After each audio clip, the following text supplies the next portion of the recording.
Good morning. Welcome back to Rise and Grind. Happy Monday. How was your weekend? Happy Monday. Weekend was good, too short as always. It really is too short. I feel Ugh. like time, we talk about this so often, time really just flies by Yeah, when you don't want it to. it's definitely one of those things where it's like you blink and we're back at it. But listen, I like being back at it, right? But ultimately, too quick. And also, like, what's today's date? It's a big week for you, actually. Yeah, we have a lot going on. Yeah. We have a lot But going on. We have the it's the gala. twins' birthday this week. Yeah, the twins turn 1. Yeah. Right. So which is wild.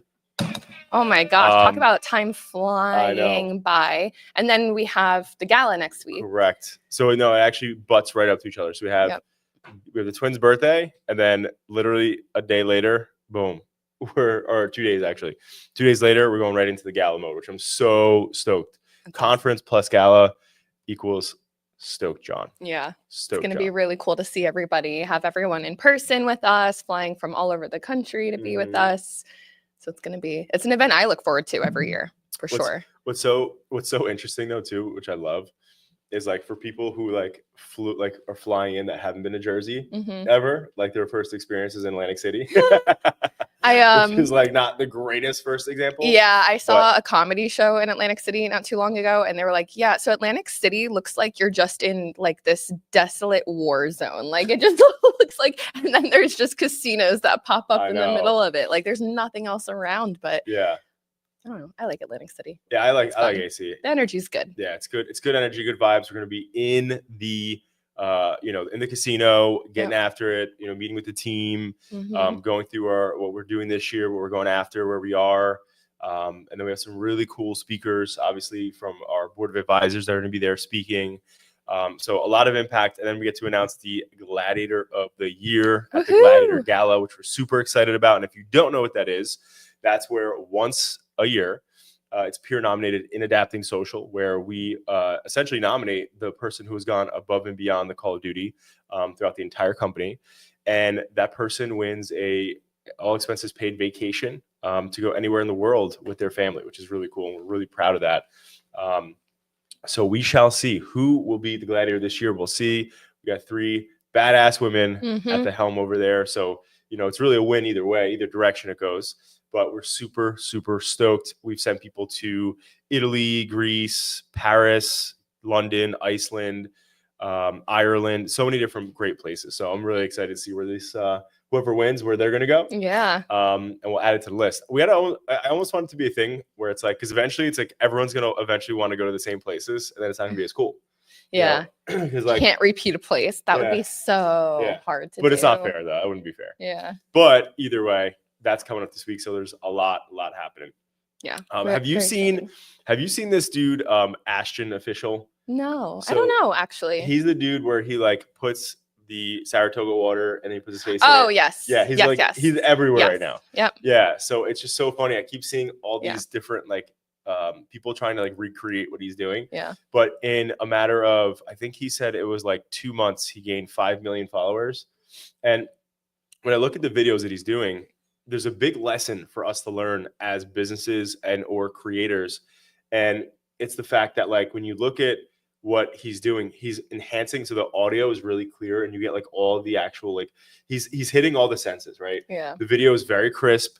The audio is really, really clean. You hear everything. Like he's zipping his duffel bag. You hear like this, like it's like you're hitting all of the different senses, and it just overall feels like it's like really like hitting every sense. Yeah. And it's doing so well. It is. It's funny. So on the side of social media that I'm on, like this isn't anything new. Women are putting up their morning routines, like, all the time. And dunking your head and dunking your face in water has been trending for like the past year. Right. Now, this guy, I see different women and even other people making fun of this guy who's pouring Saratoga because they're like, wow, how could you wake up so early and do so little, but so much at the same time? Like, how is that even possible? But I'm seeing so many funny spins off of it. I'm dead.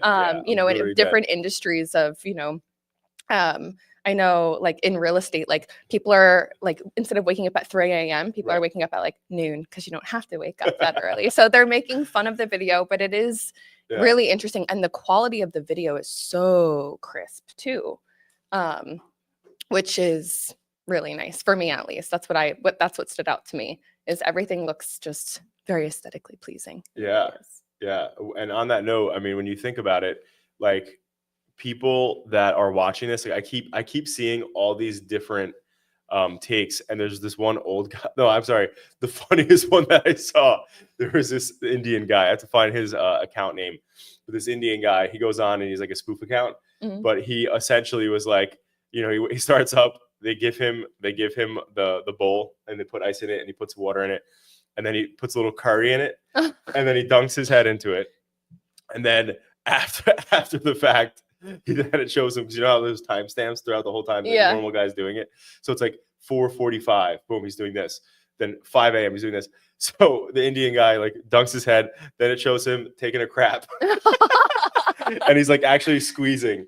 Oh my god! And it's just like, there's just so many funny memes. There's an old dude doing it. Yeah, and like he's in the middle of his day and just dunks his head. But did you see Rook actually redid the video as well? Did they? But they did it with, they dumped Coffee a whole thing of cold brew in and dumped their face in, which I thought was hilarious too. So there's ways for businesses to make fun of, you know, the videos as well. 100%. That's why I'm stoked that Megan said that she's going to dunk her head live into a cold thing of water live on here. So Rob, ready the bucket. Like, so exciting. Let's go. Honestly, and it's we're doing it live. We're not gonna do it live. We're gonna do a video today though. We got to do it. Did my makeup and hair. That's the thing. That's the funny part about with girls too, because like obviously, you know, it's like now you have to think about that. Like, oh, it's gonna ruin your makeup, right? Yeah. Is there makeups that are like waterproof? Yeah. So but still, I mean, dunking your head in ice water. Actually waterproof though, by the way? Like, is it really waterproof? Like if you got pushed off a boat, like, not moving, I'm saying, like if you're like, they have like waterproof like mascara and like waterproof eyeliner, not like the stuff down here. I don't know, not that I've seen at least, but I'm not a huge makeup girly. So any take on that, Emily? Is there, you know, any bulletproof, waterproof? No. Yeah. I used to have this gel back in the day. It's called Got to Be Glued. I'm sure everybody heard of it. Oh yeah, I remember that. So I used to use the one where, no joke, I would jump into my pool. It's when I had my comb over, and I would get out, and my hair didn't move a muscle. It was just like a seal. The water just slipped. I'm telling you, it was like aerodynamic, aquadynamic. It was insane. Nothing could touch that hair. Oh my gosh. But anyway, back to this guy Ashton. He's trending right now, and these are the things, guys, as brands and business owners that we have to be on top of. So obviously, look that up. See what's going on. Everybody's doing it. It's so wild. He has 10 million followers. And this is the one thing, you know, when you look at the stuff that he does, you said it perfectly. There are people making that content already right now. Like, or for a year, you know, in the you know, makeup industry, or, you know, in the women influencer industry, they've been doing this. But the difference is like, he's doing it in this different way now, and it's just taking off. So that's why when you see somebody doing something, don't not do it because you think somebody's already doing it. Right. There's always a way to do it better. This guy is a good example of that, because again, think about this. Gary Vee, as an example, has been like, the dude literally has like 4 hairs left on his head, because the guy's not stop working. He's grinding his ass off, creating content nonstop, right? And I think Gary has like 9 or 10 million followers, and it's been like a decade of this guy grinding, like grinding his ass off. And this guy Ashton is just throwing cold water on his face, making cool videos with cool cars and running. Isn't that crazy? Crisp audio, and he has 10.2 million followers. And he said he gained them all in the past 2 years. Wow. Think about that. It took Gary Vee a decade. And I mean, social media has changed drastically over the past decade too, right? I mean, going back 10 years ago, because I think Gary Vee started on YouTube. Right? Started on YouTube. He started posting YouTube videos. But he's been making content since like the beginning of everything, pretty much. Yeah. He's been making content for and he talks about consistency a lot. Like, you have to go at it for years and years. Right. But then social media. Right. So then, I mean, even we have TikTok creators, you know, Instagram creators who start posting content for a year or 2 years, and they blow up, and they, you know, get millions and millions of followers. Right. I saw another influencer who basically said the same thing, where she said, I was seeing other people's content and thought I can do it and be funnier at it. So I just made my own spin, and same thing. Now she has millions and millions of followers in a matter of a year. It's just, I guess, who your audience is. And if you think you can do it better, go for it. Yeah, just go for it. And that's the whole point. But to even further that point though, like, I feel like about a year ago, nah, I'm lying, maybe like 2 years ago, it could be even more, but I started to feel like the monotony and the like just like the freaking boringness of like creating motivational content. Mhm. And the good example of that is actually Gary Vee again, right? It's like when you look at how fast this guy grew his account in 2 years and superseded so many people. Like when you look at Alex Hormozi, who's a big player right now in the business world, or like some other content creators, like this dude is probably one of the fastest growing accounts almost ever. If you think about that, like I think he said 5 months, he grew 5 or 7 million followers. Yeah, that's insane. That's a lot. Right. And it's like, all right, well, what do people want to see? Right. Like, and that's why I'm saying like 2 years ago, 3 years ago, I started to feel like, all right, like if I go on my Instagram page, and I know obviously I get feeds tailored to me, like if I'm looking at any of my accounts, like I just always am seeing a business person trying to be a thought leader, right? And so it's like, how many thought leaders are we going to ram down everybody's throats? And that's why it's like, all right, like what, like we got to do something different. And so like it makes sense that when you see the Gary Vee's, the Alex Hormozis, and these other big authority, leaders on business and on motivation, it's just so interesting that like content creators now that are creating little simple videos, different videos, right, are going way more viral because like people want different stuff now. Yeah, people want to feel like, I think what we've learned is that rather than people listening to motivational videos or someone talking at them, they want to feel like they're a part of that person's life. So these videos of morning routines and night routines and what I'm point of view videos, come with me to the gala videos. Right. They do really, really well because it takes people, the audience, out of their life and puts them into yours. Like that escape from reality for a second, which is what people want on social media, to be entertained. Right. So we're gonna so real talk though. So we're gonna make a video like that, and it's gonna be epic. Yeah, and you're gonna dunk your face in the water. No, we're both gonna dunk our faces. Fine, deal. We'll figure it out. Deal. Either way, deal. I'll do it for the video. Do it for the content. Have you seen the actual like full video of him? Like, yeah, he dunks it. Yeah. And then at one point he's running with a vest on. Hey, that's the part that I want to view. Have you running with a vest on? I have a weighted vest actually. Do you actually? Yeah, I do have a weighted vest. Yo, okay, this is perfect. Yeah. So we're gonna get you just darting down the street like a fucking silver bullet. Megan's gonna be the silver bullet, just getting after it. Oh my gosh. All right, let's. So anyway, so we have to end this to go dunk our faces in water. To put a bow on that piece of topic content there. The only thing I want to say is, again, there are so many trends that take place right now. This dude is everywhere. Everybody's copying him. They're making different spoof pages and videos about it.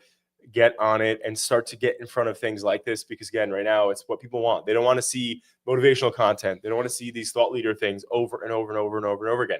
Everybody's doing it. It's boring. It's old. It's used. It's done. Yep.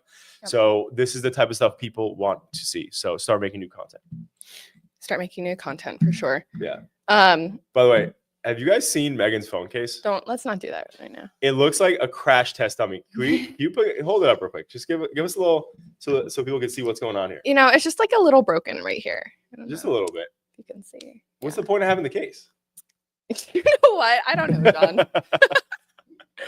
I don't know. It's rubber, right? So it doesn't, even if I do drop it.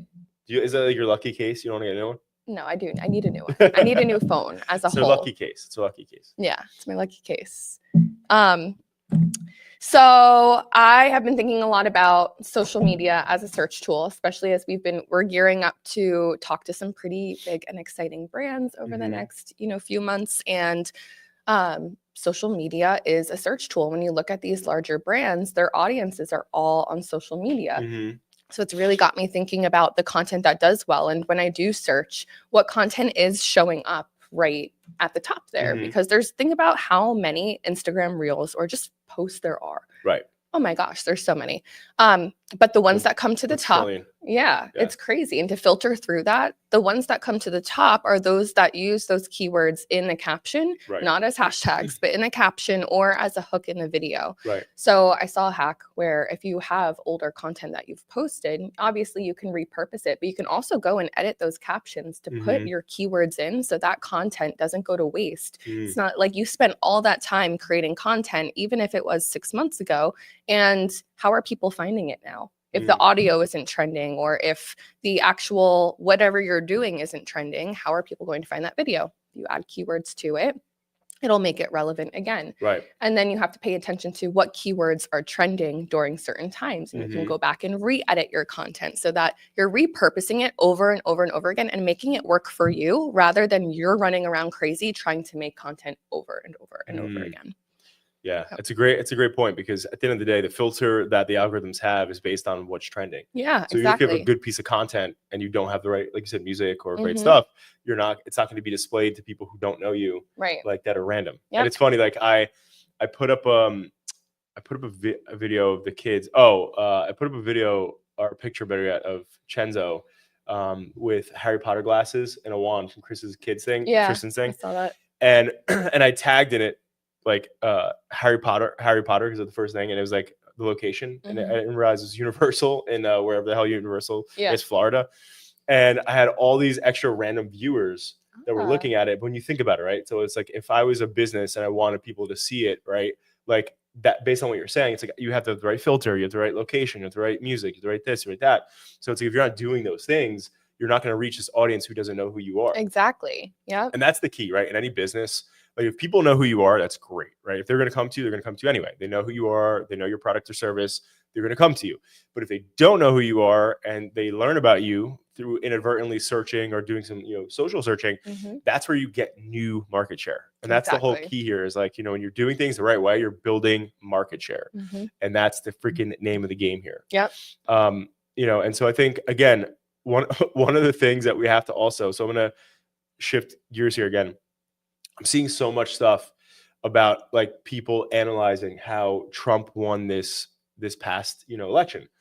And from a social standpoint, it's just showing how him and his team really adapted to the Gen Z audience through creating content. Like, as an example, right? So like, there's never been like somebody running for political office like that, that like got in a dump truck because their political opponent called them and their people garbage. Yeah. Right. So it's like, when you think about like what you're doing, right? Like, it's like you have to think about those types of things, right? And I think now the political landscape and just all landscapes of politicians is going to be so different, because they learned that when you get after it on social media, especially, and you talk to these audiences like that, it does something.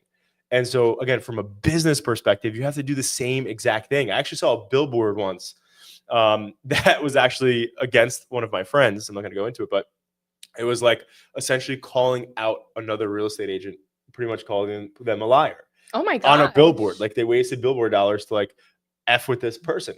And it's like, so many people will do things like that. But from a social media standpoint, you have to understand, like, what does your audience want, right? So we talked earlier about that guy, Ashton Official, that he's doing different stuff right now, right? But then also, when you look at it from a different angle, it's like, what is funny or trending in your market that you can create interesting or provocative content like that, right? So it's like, that stuff that's going to help you stand out. And we talked about that one coffee brand that I sent you in New York or Brooklyn or something. It's so cool. Literally, there's this dude, and anytime somebody complains, they make a skit about it. And like, the person's like, hey, I'm so sorry. I asked for coconut milk. And the guy's like, oh, but you asked for regular milk. And the guy's like, oh, I'm so sorry. I meant coconut milk. So the guy's like, oh, I'll get you a new one. And he's like, all right, thank you. And he rings him up. He's like, it'll be $5. And he goes, oh, I got to pay for it? He's like, yeah, you just said you asked for regular milk and I made regular milk. And now you're saying you want coconut milk. So I got to eat that. Right? Like, and there's just like funny things that they're doing like that. Yeah. And you've never seen stuff like that before. But that's where the world is going. Like, from a content perspective, when people are scrolling, like, they want to be entertained, and now we're all just entertainers. And really think about it. Like, if somebody's going to stop and watch, like, I get so mad at myself because like, I normally don't like scrolling, but like, you guys ever hear of Moses the jeweler? Anybody ever heard of him? Moses the jeweler on TikTok. So he does like all like Conor McGregor and like Floyd Mayweather's like jewelry and all these huge people in New York in the Diamond District. And the guy Steiny from the Nelk Boys had this one dude, and I forget his freaking name, but he was like going to give him a chain. And he asked the guy Moses in like discretion, like, hey, pretend this chain is way more than it actually is, just so this kid's like hyped. So on video, the jeweler was like, yeah, like this chain is like a $40,000 chain. And in reality, it was $2,000 chain. So He gives him the chain. It's all over, you know, he put it all over TikTok. And then the kid goes to a jeweler and goes, how much is this worth? And he goes, $2,000. So then the kid is suing the Nelk boys, and he's trying to sue this guy. Oh my Moses, the gosh. jeweler. And my point though is that like I'm sitting here and I don't know who the F Moses the jeweler is. I don't know who these other people are. I don't care about Steiny. I don't watch the Nelk boys. And I'm sitting here, I'm watching this all unfold the same way that you would watch like a TV show because you want to watch the end and see what happens. It's like that's what content is now. Yeah. Like that's what content has become. Yep. I watched this 5-minute video, and don't get me wrong, I scrubbed through a little bit, but it's like I'm watching this video because I'm like, what's gonna happen? Is he gonna sue these people? But like that's what we have to. It's the storytelling. You need to know. You were left with a cliffhanger, and now you need to know what the rest is. But to your point before about those skits, it's almost like people are taking the annoyances they actually deal with in real life and making them satirical for their audience, right? So like as a business owner, it's like I'm sure that coffee shop must remake so many coffees because of that little inconvenience, but they made it fun and entertaining and for their customers connect to. And now knowing that when I go into a coffee shop, I'm going to make sure I ask for the right milk too. Yeah. So it's just hilarious. So anyway, we're entertainers, right? And I think the people who do it from a personal brand perspective, I use this, example all the time. But if you look at like Lauren and Sal Ventry, I think they do a really great job of like leveraging and like their personal brands like that, where like when they're at a restaurant, like they're tagging and they're taking nice pictures of the restaurant or videos of the restaurant. Like it plays to their brand, right? So like, when you think about Sal or Lauren, like it's pretty clear about like who they are and what they're representing. You know what I mean? To your point, I actually was going to talk about this. I feel like we talk about digital a lot, but there's so much power in in-person networking too that so many people forget. Right. And I think about it over at Lifetime with Emily over there, which is how she got brought in. But even Lifetime M? Lifetime M. But what I have found is that by connecting with people, and we have something in common, right? We all go to Lifetime, we're in the same classes, that automatically creates some sort of trust between me and the other people in class. And just by creating this small talk, I mean, I met Emily, I have multiple people who are interested in doing business with Adapting Social or even learning about Adapting Social. So don't forget to talk to people when you're out and about. So many people keep their heads down and they just go into class or out of class or and putting the gym aside into the grocery store, right? Into these different areas. Right. And they don't talk to the people around them, which is the biggest mistake you can make because you never know who could use your services down the line, or they can tell a friend about your services and now you have a referral. Facts. Yeah. That's so true. And I remember when you and I were having the conversation, you shared about your dad and how like his company like typically gets new clients and, and a lot of like wealthier, bigger industries like insurance or, finance or whatever else. Like a lot of times 99% of their client base acquisition is from networking and just like going to events, relationships and building rapport. And that's a really good point though, because like at the end of the day, it's like when you're out, like, and you meet people, that's like the number, like when you think about social media, like the whole cool part about social media is it gives you the ability to meet people virtually and like try to do that like thing that people have done for the last quadrillion years, which is like build a relationship with somebody. And like, it's just so, it's so important. You never know who your future, like, spouse could be. That's true. Or your future, it could be a future boss, or it could be a future colleague, or this person get you a job. There are so many different people that you meet when you're out. And actually I was having this conversation with Devin from our team, and Devin was asking me, he's like, can you give me some business cards? Like when I'm at the gym, like I talk to people and stuff. And one of the things that I would do before I built the gym in my house, I would be at like Atlanta Club and I would have like my Adapting Social gear on and stuff like that. And people would come up to me and ask me like, oh, what is that? Right. Yeah. And I would also start conversations with people. And at the end of the day, it's like, you just never know who you could meet. And I always tell this one funny story. When I was younger, there was one of my buddies who was in traffic and got cut off by somebody and was cursing them off, like, screw you, fuck you, whatever. And they're exchanging words, giving fingers, the whole thing. And that guy is now his father-in-law. Oh my God. What are the odds of that, right? And it's like, so it's a little bit of both, right? So it's like, go network, go talk to people, go start a relationship or build a conversation, better yet, that could potentially end up in a friendship or something cooler. but also you don't know what you could also get out of that person, right? Like that's very the father, true. that's the father-in-law now for that guy. That's very true. So you got to be nice to everybody too. Yeah. You know and what I mean? also rep your gear. That was what I learned from Rep that the gear. conversation too. Yeah, Rep your gear. I wear my gear to the gym, and I've been taking Pilates for a while. And the last Pilates class that I went to, she was like, I just Googled adapting social because I keep seeing you wear it and I had no clue. And now we have multiple like big conversations about what she wants to do and how she can integrate her business in. So wear your gear. I also got out of a ticket getting pulled over because I wore my gear too. And it's because you're Meg. You yeah, I didn't do anything wrong, but he was like, "Oh, it's adapting social," and then I pitched him on marketing services. You're like, you know what? The police might need some marketing. Yeah. Do you need social media? Yeah, but also, to that point, last point I'll make on that is that you have to think about the fact that most people think about where your customer is and where they're going, and you should be there, right? So like Lifetime, obviously, I think has a certain level of people who attend it. And I think obviously most people I just got a text from my friend Tyler Sargent today, and he literally texted me today. He goes, "Dude, you would love Lifetime." Yeah, we've been telling you that. Yeah, for so long. I'm like, dude, you would love Little Timmy Fitness in my basement. No, you would love Little Timmy Fitness. Fucks. Also, it's not just a gym. It's like an athletic country club, and they have a bar. Yeah. Okay, I'm in. Yeah. Say no more. They have a bar with networking. They have tequila events. there with salted rims. They have everything you could possibly want there. It's like walking into an adult Disneyland. Like that's how I feel. Do you still go there regularly? Are you you work out, or you just hitting the yogis? You just hitting a little yogi? I take classes. Ah, got it. Got it. Yeah. By the way, is Zumba still a thing? Yeah, I haven't seen it. I remember back when I was in high school, I just feel like people were always like, I'm going to Zumba. Yeah, I used to love Zumba. Me and my friend Gianna, we used to go to Zumba all the time. That's what I'm saying. What happened to Zumba? I don't know. All the chicks would be like, I can't hang out tonight. I'm going to Zumba. I'm like, what the? Yeah, you would Zumba? definitely like Lifetime though. I feel like it's a cult. We're trying to get everybody a part of it. I know. Jeez. Please. There's so many networking opportunities. All right. So as we get close to the end here, you have any other topics on your side? No, I'm thinking about if I actually have to dunk my face in water today. We're gonna get after it. Maybe today, maybe tomorrow. Maybe today. Yeah. You know what? This will make us more motivated. Yeah. All right. So happy Monday, guys. What is actually today's date?